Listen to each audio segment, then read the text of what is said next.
to the 1 month Lingoda update. So today is August 29th. The first month is still going on, so I'll have 2 more lessons in this month and then it starts the next one. But I think I can talk about like how this month has been going on. So let's start with the preparation. So when I prepared for the Lingoda Sprint, I basically just scheduled every single lesson, and this was a week before the sprint began. So it was the end of July. So the thing was, the sprint started on August 2nd, and on August 2nd was my first day of vacation, and I had 3 weeks of vacation. So most of the Lingoda sprint time was when I was not working. So I was like, okay, I can basically do it in the morning, or I can do it in the evening, or whenever. And I just figured out what the best time would be. I think in the beginning I did it more in the morning. So let me just look that up. Okay, so the first week was August 2nd until August 8th. On August 2nd, I started on vacation, but on August 5th, which was the Thursday, to our actual vacation to Italy. Before that, I could just do it anytime. So I did it at 2 p.m., 6 p.m., 7 p.m. While we were in Italy, I would do the lessons at 10 in the morning. And that was great, to be honest. That was great. I didn't have any pressure with waking up early, and still we had enough from our vacation. Then we came back on the Tuesday, and I had lessons planned for the evening. And then I had to work again, so when I'm working, I only do 6 p.m. I don't like the scheduling all at once thing. It is great so that you don't forget anything, but I will set a reminder and schedule every Monday. There were only great teachers. I have to be honest, I think I rated all of them a 5 out of 5. The thing with scheduling in advance for a long time is that you might get a teacher over and over again, which is not bad, but it's also not cool. The thing is, when you don't really connect to that teacher, it's annoying to have them many times. I had one teacher that I had like really a few times. He was great, so that was okay. But I still thought, oh, I want to see more teachers. I want to figure out who I really like and who I connect with. I had a few teachers that I had multiple times, but usually spread out. So like in week 1 I had one, and that repeated in week 3, but it was mostly different teachers. But this one teacher, I think I had 10 lessons with him or something like that. But I think this won't happen when I schedule a week in advance.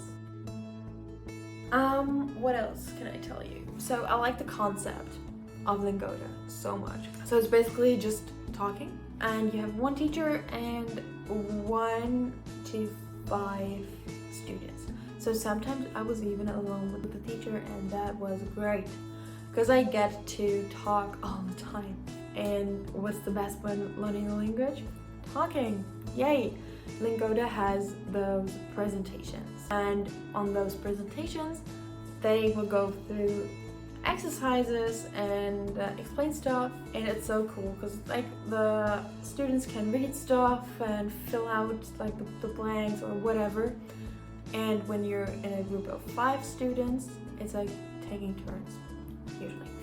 And when I'm alone, I'm just talking. Some lessons will be finished earlier, like not the lessons, but the presentation might be finished early because the class is fast, or especially when you're only with the teacher, because then it's usually faster than when 5 people have to say something.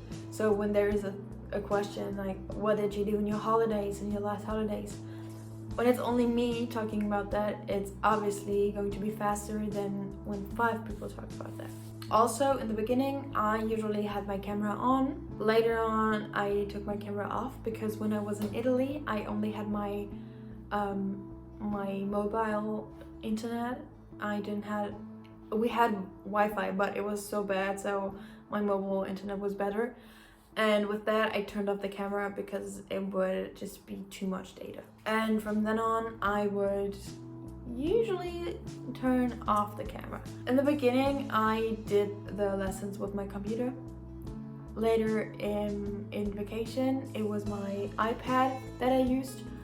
And then sometimes I even used my phone only. And now I usually just use my phone or my iPad.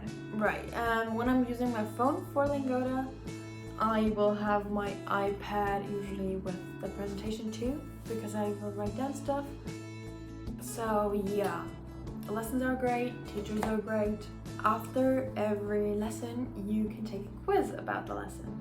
It has only 10 questions and it's just a review. I don't do that after every lesson. I will collect a few quizzes and then I do them.